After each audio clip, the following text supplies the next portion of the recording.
students, so we're in the studio today to create a large bowl. You are going to have to throw a large bowl that's approximately 4 to 5 pounds. And how will you measure that? Well, it's basically that you're taking two large grapefruits of clay, putting them together, or approximately the size of one of those super small gourmet watermelons that you can get, a mini watermelon. So make sure that you pat your clay into a nice round ball shape. And you're going to throw on your pottery wheel, on your bat, because you're not going to be able to slide a large bowl onto a wooden board.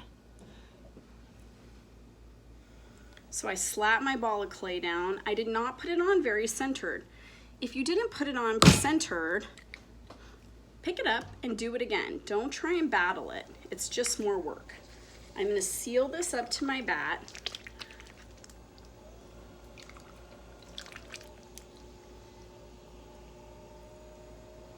And I'm going to grab and center small sections of my clay. When you're throwing really large forms, it's hard to muscle all that clay at once. But you can take a little bit off the top, center a small piece of it, and then grab more from the bottom, and then pull that up into your centered clay. While it doesn't center things perfectly and immediately, it does really help train the clay into center much easier than trying to muscle a huge piece of clay. I'm going to lower my ball of clay. I don't want my ball of clay to be super high because I want to make a nice, big, low, shallow bowl. So I lower this ball of clay, but I'm really careful to make sure that I don't get a deep undercut here. So I just keep taking the clay, pressing it in, and then lowering it on top to kind of spread it slightly before I actually open up the ball of clay. This has to be done in stages. Take your time, it's okay, and keep your ball of clay centered.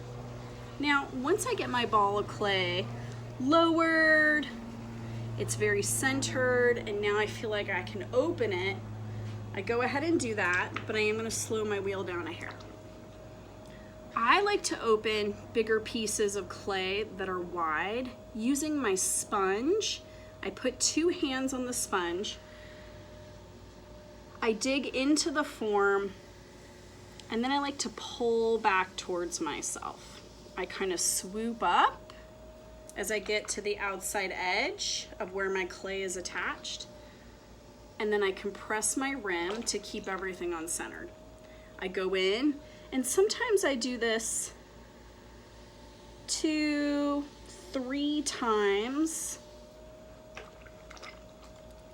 just to be sure that my clay is opened and compressed. The one thing that you want to be careful of is that as you move the sponge closer to your body, it's easy to dip down and create a moat right here. You want the curve to be really lovely on the inside of your bowl, so you want to be aware of how much pressure you're applying. Compress your lip. And before you make any pulls, you're going to take your metal rib and you're going to compress the interior. You're going to squeegee the surface of the clay and really establish that beautiful soft curve on the inside. Now, slowing the wheel down a little further. It feels a little awkward, but you are going to have to grip underneath your bowl, squeeze, and pull that clay up. while it's hard to dig under your clay a little bit, it's important to try and pull some of that weight up and to do it in 1 or 2 pulls. The more you dig under and pull up, the weaker your bowl becomes.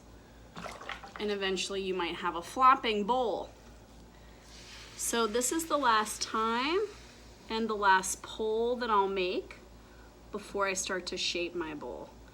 You really want to try and keep your bowl heading upwards, not outwards, because it's already flaring out from the centrifugal force of the wheel. Now I'm going to dry out my bowl, compress my lip. I'm going to grab my metal rib again, and I'm going to reestablish that curve on the inside. Now watch how I do this. I want to support the outside, so when I'm pressing on the inside with my rib, my bowl doesn't collapse. It's thin now, so it needs support. So I take my left hand, I face my palm in, and it's a little awkward, but I hold my bowl steady and in place while I drop my rib in, and you can see where it's collecting the clay. And I drop that rib in right where the floor meets the wall, and I reestablish that curve. Now, because you put that curve in initially before we raised the walls, your clay remembers and it snaps right back into that curve. If you want to make your bowl wider,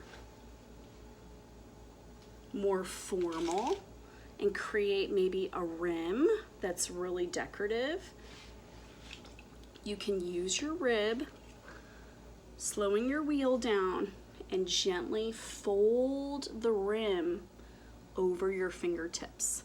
Let's do that now. I use the rounded side of my rib. I go down about 1 inch into the form,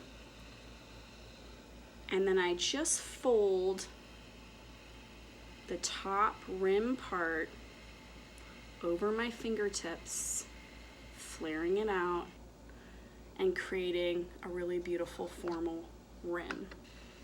You don't have to do this, it's just another option. And then I'm just gonna run my rib back in, smooth everything out, and finally compress my rim. The reason I can manipulate my form and spread it out so wide is because it's very dry. If I had a lot of water on my clay and didn't eventually stop using so much water to throw it, it would be really hard to control. So as you get bigger, you have to try and make your hands a little drier and try and work a little drier. Undercut your form, and when this stiffens up, we'll trim it. Thanks, students.